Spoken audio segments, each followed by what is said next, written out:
Hello and welcome to the AzChief poster, Getting Started tutorial video. At the first screen, we can notice that there are a lot of fields and buttons, and also we can see the current software version, the software package, support and updates and the latest software version. As the other software we have tutorials button, support and instructions button. How the software works is you are setting up a campaign, and the software is posting at the scheduled time. In order to start, first set up a campaign name, WordPress URL/link to your site, the logging WordPress username, the site and WordPress password.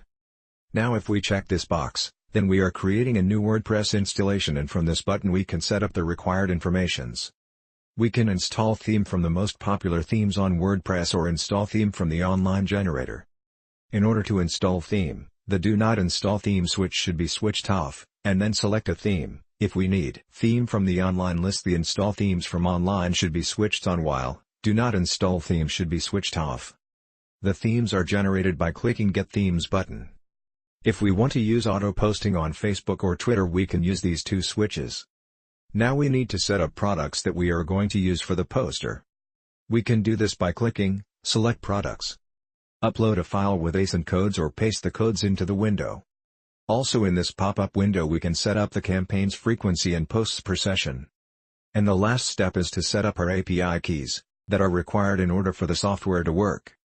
It's mandatory to set up all the Amazon API keys with the affiliate ID, and also YouTube API key is required. This is due to the fact that the posts on WordPress are with YouTube video.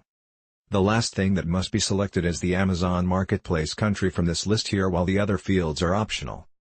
The button Save Settings will save the API keys for future use on different campaign. There is an option also to set up tracking code into the software, so you can track the traffic and performance of your posts. After we are done with fulfilling all the fields with the button Create Campaign, the process starts.